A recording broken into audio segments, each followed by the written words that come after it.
se manifiesta en la misma luna. Y en la renovación de cada 28 días, por ejemplo, ya estamos entrando a luna nueva, esta es la luna nueva azul, que vamos a hablar también de eso, y determina también, de acuerdo a esa condición, esa propagación de color, el otro punto extremo de la condición energética.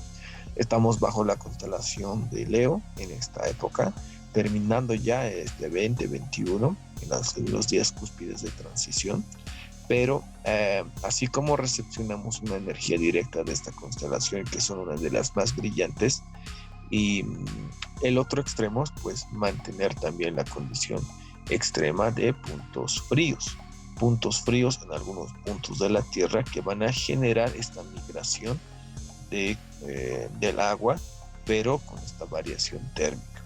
Estos fenómenos, bueno, se dividen en dos, y a estos fenómenos divididos, pues nosotros vamos a tomar en cuenta lo siguiente, ¿no? El primer fenómeno, el fenómeno de la niña, que se llamará y qué características importantes identificaremos en el fenómeno de la niña, pues son estructuras de impactos, ¿no? Primero, tenemos condiciones de corrientes, de acuerdo al viento que tenemos en función polar, de la ubicación, pero también en el trópico, ¿no? Trópico de Cáncer y trópico de Capricornio son condiciones estables de temperatura, no frías, pero tampoco muy cálidas. Entonces, mientras más cálido y seco sea de lo normal, esta migración también energética en función al movimiento del agua, porque el agua es fundamental en nuestro planeta. Somos 3/4 partes de agua prácticamente, y hay un océano que es el océano más extenso del planeta. ¿Cuál es el océano más extenso? A ver, El Océano Pacífico. Océano Pacífico, muy bien. En el Océano Pacífico, pues se estaría manifestando varias condiciones, inclusive tan grandes como toda África entera, ¿no? En este aspecto, pues nosotros tenemos inferencia más directa al Pacífico que al Atlántico. Y estas aguas llegan a migrar y al ser extensas, pues contener el control prácticamente del clima de todo el mundo. Entonces, la corriente que se manifiesta a través de la parte polar va a llegar a inferir también a la parte ecuatorial, porque estamos sobre la condición ecuatorial en la parte media. El elemento más frío y seco de lo normal se va a reflejar también en el contacto y en la prolongación de las lluvias. A esto denominamos impactos de la niña. Pero ¿qué es la niña? ¿Por qué la niña y no el niño, no? O el bebé, digamos. Nosotros necesitamos determinar que este fenómeno es un patrón climático que comienza en el océano más grande del planeta, el Océano Pacífico. Y esta condición se genera a través de que el agua tibia del océano y las nubes se mueven hacia el oeste durante la niña. O sea, es una ubicación, una dirección específica, y como estamos identificando la condición oeste, pues se estaría manifestando hacia la condición más próxima a la ubicación ecuatorial. Esto significa que lugares como Indonesia, Australia pueden recibir mucha más lluvia de lo habitual por esta migración de contenido líquido y también esta modificación térmica.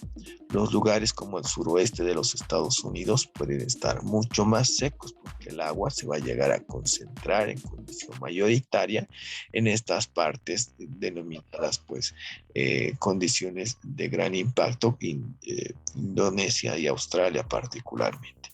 Por la ubicación de Indonesia está una condición netamente estable de termicidad, podríamos decirlo, y Australia porque es prácticamente un conjunto, un bloque de masa terrestre que tiene más o menos las mismas características y una condición también uniforme, es decir, su estructura es casi uniforme, no tiene estructuras un poco variantes como el mismo continente americano.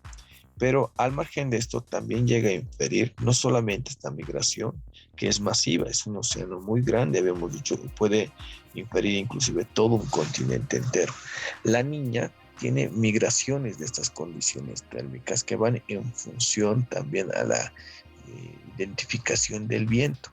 Y en etapas como estas, por ejemplo, en esta migración energética tan drástica como es la constelación de Leo, que tenemos en esta época, se denomina la época más caliente en condiciones de inferencia solar, porque también dentro de esta constelación está la radiación de la misma estrella, del mismo Sol, pero va a llegar a variar en esta condición también la inferencia al clima. El fenómeno de la niña se llega a producir en estos parámetros y como que tiene un ciclo general entre 2 años de diferencia, ¿no? En este último año no hemos visto una inferencia mayor y si se ha dado ha sido mucho más corta por la condición también de la modificación del clima del planeta, por la contaminación que no ha existido como en otros años, por ejemplo a consecuencia de la pandemia, ¿no? Acá tenemos también la migración energética. Nosotros sabemos que estos colores determinan condiciones, energías donde los próximos al rojo son energías mucho más fuertes y en condición térmica también altas, ¿no? Y las energías cercanas al azul o al violeta pues son energías netamente leves, vacías, prácticamente mínimas, ¿no?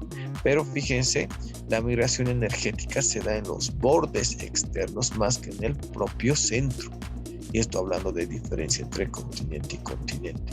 Entonces se va generando esta condición de fenómeno de la niña. Y es por eso que en el océano más extenso no existe una inferencia de lluvias con cambios prolongados, ¿no?, de temperatura. Pero sí en los extremos. Fíjense, la inferencia también en algunas costas y en algunas islas sí se observa de manera considerable. Nosotros tomaremos en cuenta entonces que la función de estos océanos desempeñan un papel muy importante en el clima de la Tierra. Normalmente las nubes de lluvia se forman sobre agua templada en el océano, porque esta agua templada va a tener una temperatura estándar, que son condiciones normales que nosotros conocemos, cercanos a los 24 grados desde los principios del comportamiento de los gases, ¿no? 24 grados vendría a ser prácticamente las condiciones normales. Y cuando estos vientos fuertes llegan a mover esta agua que está más o menos templada, se convierte y se adecua con las aguas cálidas. Las nubes y las tormentas también se mueven. Es por eso que en algunos aspectos, cuando nosotros vemos las condiciones, por ejemplo, cercanas a un río, no sé si ustedes han viajado, digamos, a los Yungas o a Cochabamba, donde hay ríos prácticamente, se identifica, ¿no? Cercano a la noche, prácticamente la corriente del río es más fuerte, se escucha más y pareciera que migrara mucha más agua. Está en una condición más estable y en la noche podría ser inclusive mucho mayor. En cambio, en el día cercano al mediodía hasta las 3, 4 de la tarde, más o menos la corriente es menor, porque ha estado en una migración térmica y esa agua, parte de esa agua se estaría llegando a evaporar, subiendo a las nubes. Lo mismo ocurre en el lago Titicaca, ¿no? Hasta ciertas horas tenemos la posibilidad de pasar el estrecho de Tiquina y pasar a las 8 o 9 de la noche, debido a que no existe una condición térmica estable, pues esta agua se va a mantener y obviamente las olas van a ser mucho más grandes, el riesgo mayor y obviamente también todas las características que impedirían el paso por este estrecho. Entonces todo tiene una relación. En este caso ya en condiciones mucho más grandes de proporciones de agua, esta agua templada pues se va a generar y va a modificarse a través de agua cálida y las nubes y las tormentas también se van a mover. O sea, va a ser como una saturación masiva en función a este incremento de temperatura. Sin embargo, nosotros necesitamos identificar el origen de esta formación. Las condiciones normales que nosotros conocemos en gases, lo estamos llevando en química posiblemente.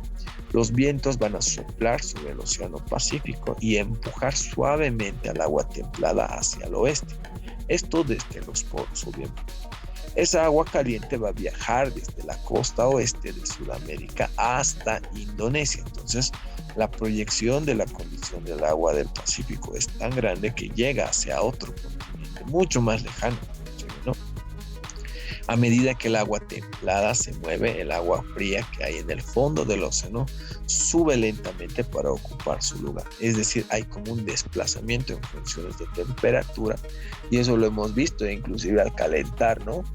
Agua caliente y agua fría, existe un desplazamiento en la condición de la temperatura. El agua caliente o templada llega a colocarse en la parte inferior y el agua fría en la parte superior. Nosotros movemos y como que se llega a estabilizar. En otro gran extremo, lo que nosotros sabemos es que el hielo se coloca a una condición caliente, pues se va a llegar a compactar en la parte superior debido a esa diferencia en las consideraciones térmicas. Entonces lo mismo ocurre en el océano, pero en proporciones mucho más grandes, ¿no?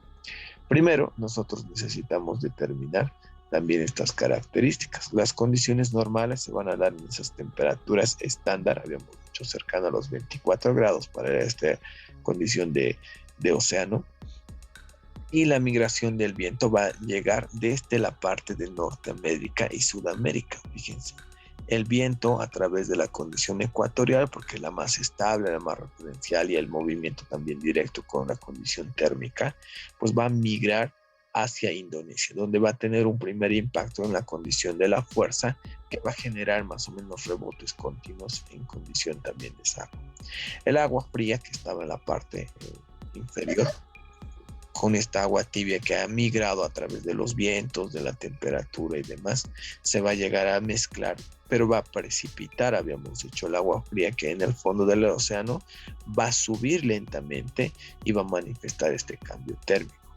Al subir lentamente, pues esta estabilidad térmica ya se va a modificar, y en función a esto, pues tendremos otros cambios específicos. ¿Qué necesitamos tomar en cuenta entonces acá? Esta migración térmica, habíamos dicho, la difracción de los colores rojos son los más intensos en energía y los azules los más leves en condición energética. En un año, la niña como tal va a generar los vientos del Océano Pacífico y va a también modificar mucho más en su intensidad. Estos vientos del Océano Pacífico van a generar también migraciones térmicas a continentes enteros. Y al tener estas migraciones térmicas, pues van a existir vientos mucho más fuertes de lo habitual. Esto va a suceder casi cada 2 años, habíamos dicho, en promedio. Ese era el estándar de recurrencia generalmente, ¿no?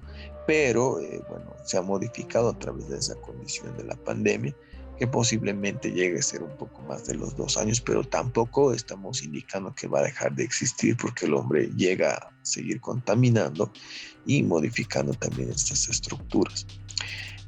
Los vientos, pues cada que ocurra en estos elementos van a llegar a ser más fuertes durante el episodio de la niña, y como están combinados con lluvias intensas, van a empujar un montón de agua templada del océano hacia el oeste y hacia Indonesia particularmente. Y esto va a provocar que mucha agua fría suba hacia la superficie cercana de Sudamérica, y esto llegue a manifestarse de una manera irradiada desde Brasil hasta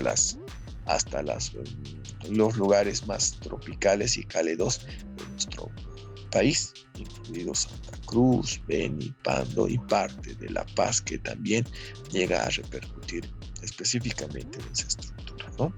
Entonces, esta agua fría sube hacia la superficie, habíamos dicho, y se llega a ubicar cerca de Sudamérica. Si esta agua llega a ubicarse en esta condición, también llega a manifestar este cambio térmico con la ubicación de las nubes que contienen agua, pero ya en otra temperatura más cálida. Y en el rompimiento de estos contactos térmicos, pues llega a vencer siempre la condición de temperatura menor, ¿no? y con esa consideración pues el agua vuelve a precipitar y caen las lluvias frecuentes, mucho más en el aspecto de Sudamérica y las costas brasileras con esta condición amazónica. ¿Cómo se llega a identificar esta migración de energía a través de los parámetros que los satélites nos dan y desde la condición netamente física y astronómica en la parte observacional? Este mapa es del 26 de junio del 2007, que nos identifica cómo ha sido la migración en ciertos lugares específicos, no en todos, ¿no?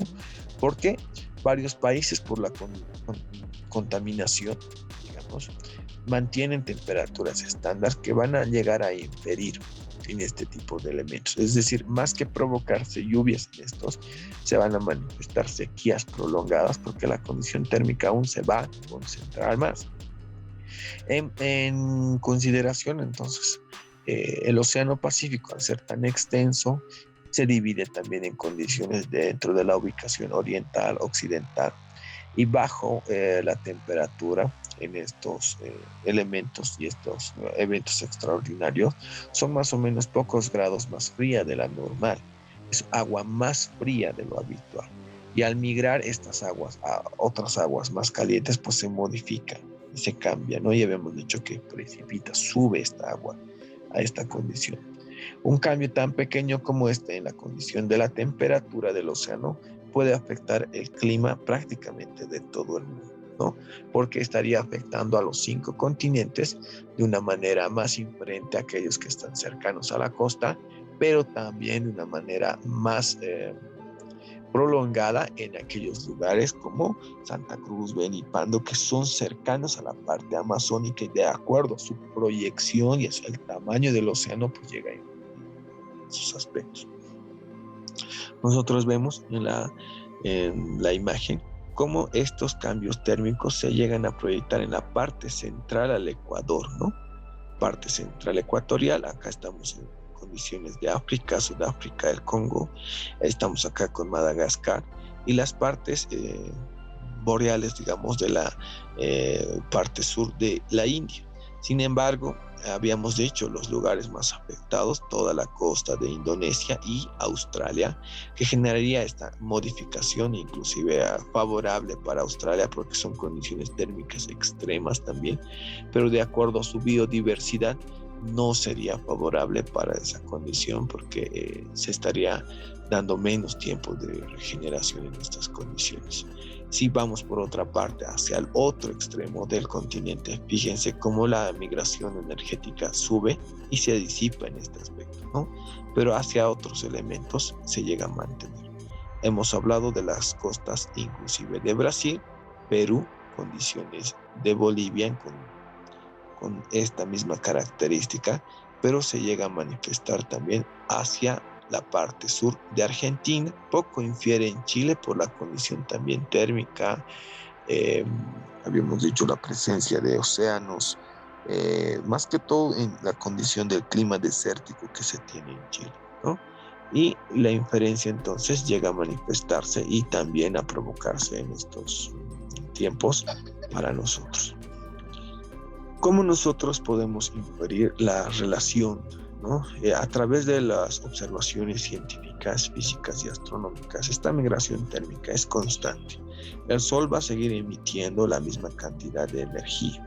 Estas pequeñas variaciones se dan en función a las perforaciones que se tienen en la capa de ozono, pero que generan estos flujos de energía que llegan a generarse en periodos más o menos constantes. Habíamos dicho de 2 años, pero en la última condición proyectada, a través del aspecto astrofísico y astronómico, podemos proyectar las temporadas estándar que deberían darse en función a las temperaturas centrales. Acá estamos hablando extremadamente de lluvias, queridos jóvenes y señoritas, ¿no? En esta migración térmica que va a generar y dar las cualidades para que llueva en ciertos lugares. Por su parte, digamos, contraria, vamos a poder identificar que no solamente eso infiere en la parte central ecuatorial, sino también en los extremos cercanos a los polos, va a llegar a modificarse otro tipo de fenómenos.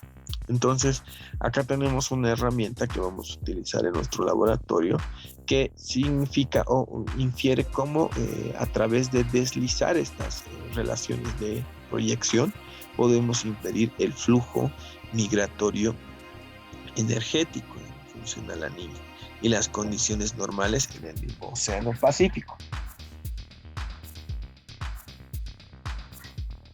Y vamos a generar también estas estructuras a través de las condiciones térmicas, ¿no? La energía roja, habíamos dicho, son energías fuertes, calientes e intensas, y las energías azules, pues de acuerdo a la ubicación también estratégica del Océano Pacífico. Estos climas pues se modifican. Si observamos, tenemos climas frescos y húmedos para esta época en la niña, en la condición de Norteamérica, y clima seco y cálido en la otra condición, ya dando al Océano Pacífico como tal. Entonces, los vientos alisios se generan en condiciones de dónde va a llegar a desbordar el agua fría, ¿no? Que van a generar a través de la precipitación de estas modificaciones de aguas que hemos dicho.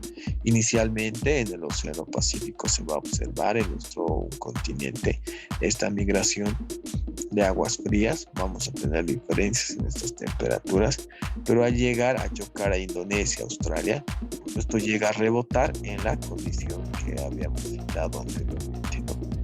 Estaba en la anterior imagen, ¿no? Es como si seguiría un ciclo y rebotara en la parte superior y se proyectaría a la parte del continente. O sea, todo este flujo acá está, ¿no? Estábamos acá, vuelve a migrar a este punto y llega a inferir a la otra parte de la superficie, debido a que estas aguas llegan a ser mucho más frías, y eso impide que esta cantidad térmica, debido al tamaño del océano, llegue directamente al mismo océano. No sé quién entra y se vuelve a salir, no los voy a volver a aceptar más, me voy a anotar quiénes se salen y no los voy a aceptar la siguiente clase. Creo que en otras materias entran nada más y ya les registran su existencia. Acá no es así, ¿ya? La migración térmica, entonces, el agua va a migrar en función a la condición de agua tibia que se va a tener. Y esto puede ser predecible, sí. Esta agua tibia se va a mover hacia el oeste durante la niña. Entonces va a tener esa tendencia más o menos dentro de nuestro plano de dirección hacia la parte izquierda, y así las nubes también generan una migración, ¿no? Como que se llegan a compactar y juntar todas en una condición un poco más estable, y cuando no soporta más y hay un choque entre una energía muy fría y una energía muy caliente, llega a precipitar, y precipita pues en mayor condición. Por eso en lugares amazónicos de nuestro país la lluvia es tan intensa que es muy diferente a la cual nosotros percibimos en La Paz, pues, que puede ser inclusive a cántaros, pero allá es tan intensa que parecería que estuviera chorreando una ducha sin parar, ¿no? Esto también identifica que lugares extremos como los que habíamos analizado con Indonesia y Australia pueden tener mucho más lluvia de lo normal, inclusive llegar a los 2 metros de altura sobre el nivel normal y promedio de lluvias, que esto generaría también que lugares como el suroeste de Estados Unidos pueden estar muy secos, porque obviamente esa migración térmica era estable para todo el planeta. Pero los primeros en inferir esta necesidad y esta condición extrema son los Estados Unidos, de los cuales vamos a hablar con el otro fenómeno. Durante la niña, las condiciones climáticas también pueden provocar más huracanes y relámpagos en otras partes del mundo, porque se llega a concentrar esta migración térmica. Habíamos dicho a través de la anterior imagen que esta energía llega a migrar en esta parte circular y llega a subir para la parte térmica y la lluvia acá. Esto generaría nuevamente una estabilidad, y acá estamos con aguas frías y aguas muy cálidas. Entonces, en esta migración de energías llega a generarse también huracanes en estos otros elementos, ¿no? Superiores. Y acá estamos plenamente en los países de Centroamérica y Norteamérica, que se generan constantemente huracanes, ¿no? Principalmente en Estados Unidos. Bajo esta relación, entonces nosotros podemos entender un poquito más cómo estos fenómenos llegan a actuar en nuestro cotidiano vivir. Los científicos, en este caso, pueden predecir a través de estas proyecciones térmicas el patrón climático de la niña hasta un año antes de que ocurra. Los satélites meteorológicos como el GOES-R ayudan a todos los meteorólogos a mapear el posible aumento de los relámpagos y para enviar alertas climáticas más precisas y con más antelación. El niño, fíjense, a diferencia de la niña, tiene migraciones térmicas completamente diferentes. La niña se aboca prácticamente a condiciones netamente de lluvias y el niño netamente de cambios térmicos muy intensos. Es por eso que no podemos comparar uno con el otro. La inferencia geográfica que va a tener uno sobre el otro es muy diferente. Estamos en la costa de Estados Unidos, fíjense, la condición térmica también se va a poder observar acá. Y con la niña es casi estable, es casi leve, es un clima más fresco. Entonces el niño tendrá mayor inferencia en este país y lo mismo que ocurriría en nuestro país, ¿no? La niña mayor inferencia y el niño en algunas partes de nuestro país también se llegan a notar. ¿Cuál es la diferencia entonces entre el fenómeno del niño y el fenómeno de la niña? Ambos comienzan en el Océano Pacífico, es el océano más extenso, más dominante, pero son completamente opuestos. La niña hace que el agua en el Pacífico Oriental esté más fría de lo habitual y esto genere, a consecuencia del cambio térmico, lluvias intensas en otros elementos, donde se concentra la mayor cantidad de nubes, ¿no? En la misma región, el niño puede hacer que el agua esté más caliente que de lo normal. Por lo tanto, las zonas afectadas por la sequía durante los años de la niña pueden tener muchas lluvias durante los años del niño. Los contrarios, ¿no? Opuestos, ya que esa energía migra, como observamos en la parte del mapa, se llega a provocar inclusive granizos en lugares áridos como nuestro país, en Tarija, ¿no? Y estos son a consecuencia de esa condición térmica. Pero no es que va a ser estable, va a nutrir el agua, va a nutrir las tierras, va a nutrir los alimentos, no. Esta condición térmica es extrema, ¿no? Y a esa condición extrema tampoco la tierra llega a nutrirse en condiciones de hidratación mínima, por ejemplo. Pero son fenómenos que llegan a ser en función de estos cambios térmicos y esta temperatura que nosotros ya conocemos y tenemos la proporción.